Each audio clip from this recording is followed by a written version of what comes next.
It's time to write your about page. How do you make it so that people actually care when it's just your story and they have never met you before? Well, we're going to tell you 4 key, easy ways to make sure that it's an engaging story that people are going to be motivated to work with you from right now.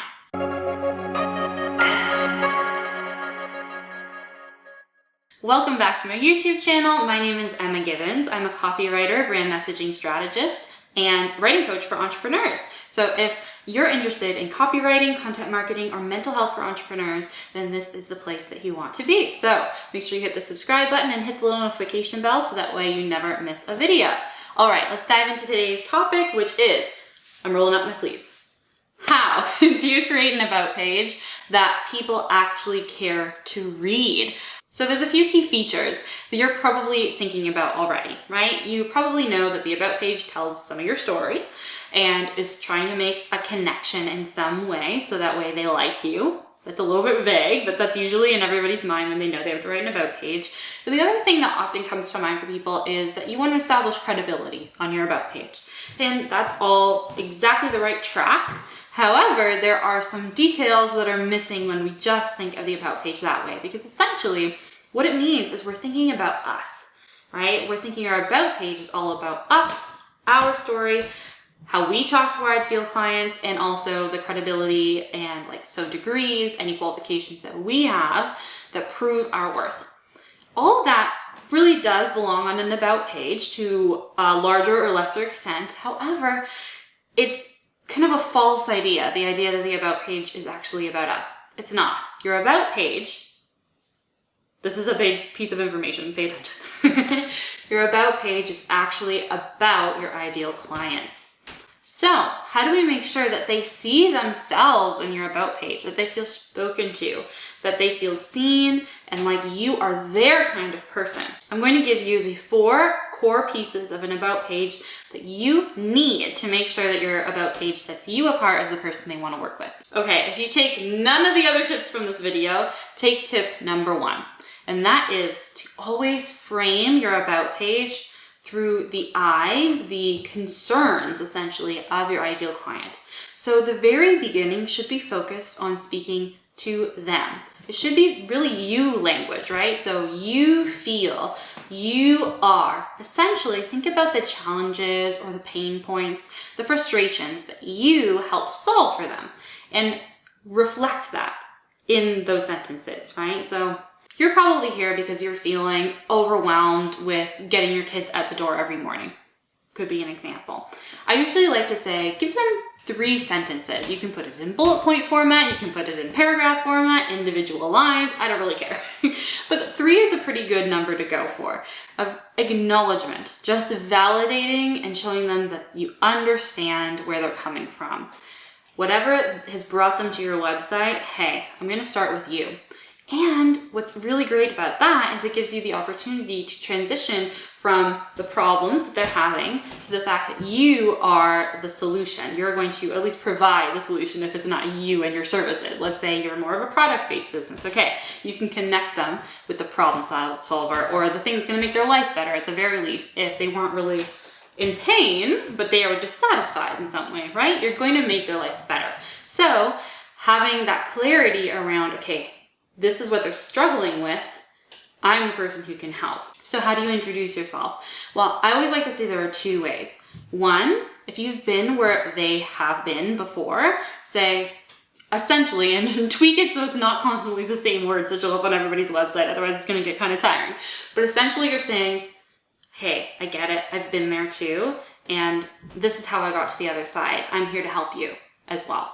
Right? So it was such a struggle to wake my kids up in the morning too. I totally get where you're coming from. And that's exactly why I spent the last 3 years developing this super powered alarm, whatever your product is, right?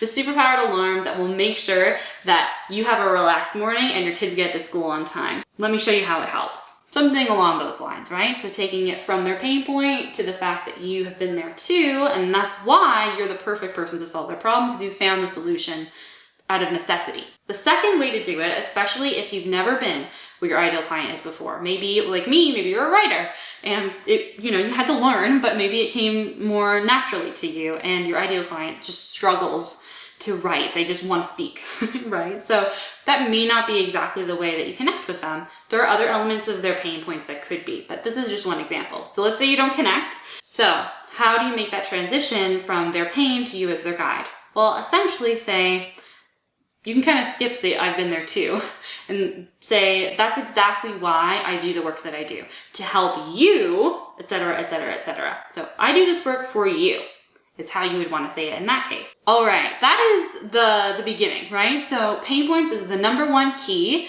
The transition, I think, is a really, really beautiful, smooth way, essentially, of going between their story, the framing that way, and your story. So especially if you've been where they are, if you're that category number one, where you relate to them, they'll see themselves now that you framed it through their eyes, they'll see themselves in your story.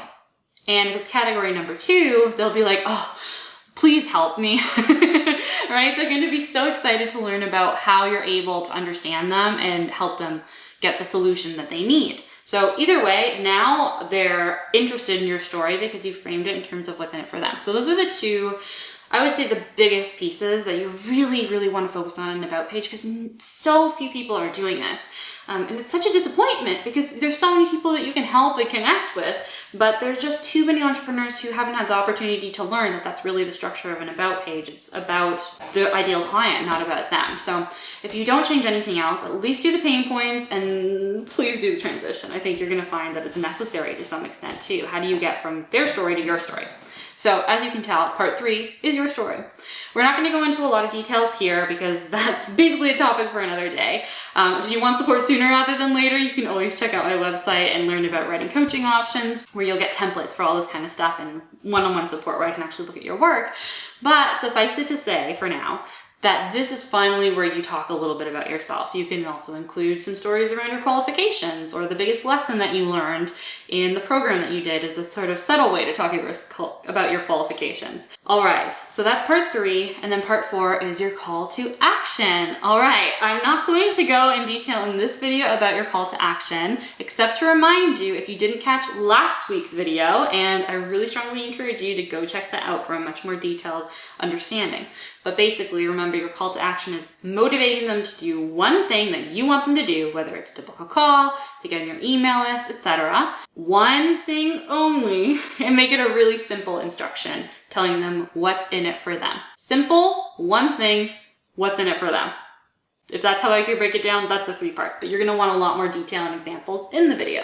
And believe it or not, that's it. That is how you transform an about page from being about you to about your ideal client, so that it really stands out to them, so they know that you're the person they wanna work with, and so that they stick around on your web page longer. They actually care about your story. They care about you and working specifically with you when there is a sea of other options out there, right? We wanna find the people who are excited to work with us just as much as we're excited to work with them. And that's just one of the key things that a great about page does for you. So let me know in the comments below which of these 4 pieces of an about page you're going to implement starting today, right? Is it going to be the pain point section? Is it going to be the transition section between the pain points in your story? Is it going to be the story itself? I would be surprised if you don't already have that, but maybe this is the first time you're writing it and you gotta start somewhere. And then 4, actually giving them a call to action so they can do something now that they're all excited about working with you. Let me know in the comments below. All right, if you like this video, please give it a thumbs up. You know that you can visit my channel anytime for more tips on copywriting, content marketing, and mental health for entrepreneurs. And if that is super exciting to you, it'd be an absolute joy if you would click the subscribe button, become part of the community, and don't forget to hit the notification bell so you don't miss another video, because the YouTube's algorithm is simply not consistent enough. If you've subscribed, it doesn't always show you things, which I've said before is mind-blowing, but that's what we're working with. So I will see you next week on Thursday. Take care.